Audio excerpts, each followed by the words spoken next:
yéen mbokk yi di mbokk taalibe yi ñu ngi fii ci suuti jàmmulaay bi di waajal ñaari rakk julli programme bu tey bi nag maam Cheikh Ibrahima Fall lañ ko tuddee tey jii li ñu jàppoon mooy def durus bi waa Hizbut Tarqiyyah ña nga fa ña nga ca baas ba commencé nañu jàng xasida yi ak alxuraan ji ñu war a jàng ak li nga xamante ni mooy programme ngoon bi nga xamante ni buñ ci yàlla dimbalee durus bi day continuer dem waaye it xalif général day Baye Fall dafay ñëw ñu war ko recevoir fii ci site bi waaw bu ñëwee nag boo toog ba mboolem bi toog ba ñu waxtaan def li ñu wax war a waxtaan ba noppi ci guddi gi nag dañuy fanaan Zikrullaah bu bët set suba nag mooy bis bi nga xamante ni moom la ñuy màggal muy bis bi nga xamante ni Sëñ Tuubaa julli woon ci digg géej gi waaw bu ñu xëyee suba ni ñu ko defee rek maanaam dañuy wàccee dañuy durus jàng alxuraan ba midi suñu yàlla dimbalee bu ñu egsee ba ci ngoon si ñu ji di tàkkusaan ki nga xamante ni moo ko jiite mooy imaamu Touba bi di sëñ Fallou Mbacké Abdou Khadr incha allahu rabbi su ko defee ñu def suñu cérémonie officielle bi waaw ñu ngi woon nag mbokk yu di yëpp mbokk taalibe yëpp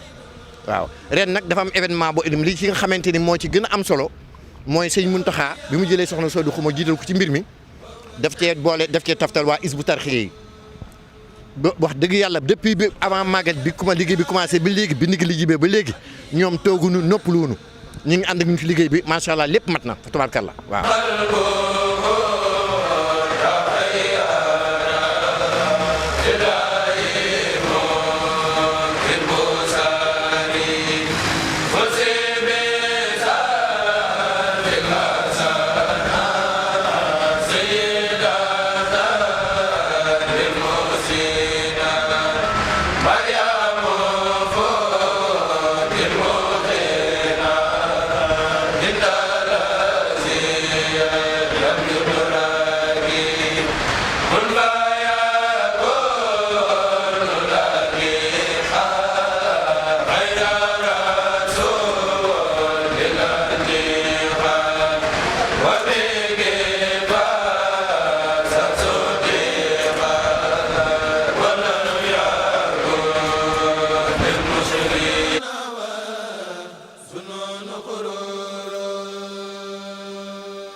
loolu mooy sant rek ndax mbir la moo xamante bi jàpp nu woon ne war naa mën a ne ndax màggal gi mu sësoon jóge ci màggal Tuubaa ni màggal toll ci yoonu murit matul ay bés ni ñu bëgg a taxawal lu mel nii bu ci ndimbalum sëñ bi duggul woon du yomb te dana metti waaye biñ ci xalaatee sax xamoon sësale gi bëgg a waxtaan ak sëñ Muntaxa ci mbir mi moom ni mu ko gisee ci taalibe nga xam ne ak taalibe kenn mënu koo xiyaas ni mu toll dafay nañu boole màggal gi ak julli gi muy lenn ndax di ko toxal ka daan day àdduna lan lañ ci dugg te du noonu waaye ndimbalam la fekk nañ ci wax dëgg yàlla ndax barki démb rek lañ commencé travaux yi waaye gis na fi mu toll daanaka installation yëpp mat na finition yi rek mooy ci des lan lay moquette ak yooyu waaye dañ ci war def lépp macha allah parce que sori nañ ci baax a baax a baax innovation yi bu njëkk bi ñaar la mooy entité bu toll ne Hizbut Tarqiyyah ak li mu représenté ci yoonu murit ñëw ñu àndandoo liggéey bi loolu innovation la ndax touche biñ ci indi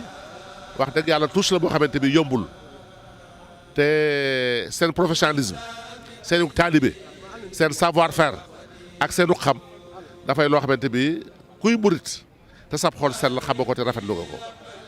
moo tax biñ koy indee it indi ci touche boo xamante bi wax yaa innovation la deuxième innovation yi mooy di ko soxna Soxna Xuma jiite ndax de tout le temps ba mu sosoo 95 ba tey jaaroon na ci Mouhamadou Nazir Touré jaaroon ci sëñ Baba Gueye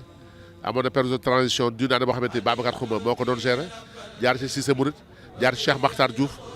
ak ci Mbàkke yu fay ñooñu ñëpp ku ci ne góor nga pour une première fois jigéen jiite ko def duo ànd ko sëñ Youssou Diop ñu doxal bi loolu it innovation la loo xamante bi wax dëgg yàlla kuréel gaa ngi koy doog a gis waaye lu ci ne rek gis nañ ci yokkute goo xamante bi ndax ki xam bu la diggalee boo defee rek gis njariñ li te kiy diglee muy sëñ Muntaxa xam na xàmmee na ràññee ba bu diglee rek boo ca toppee rek gis njariñ ak li mu lay jariñ rafiqi kitabullahi wal mustafa nabi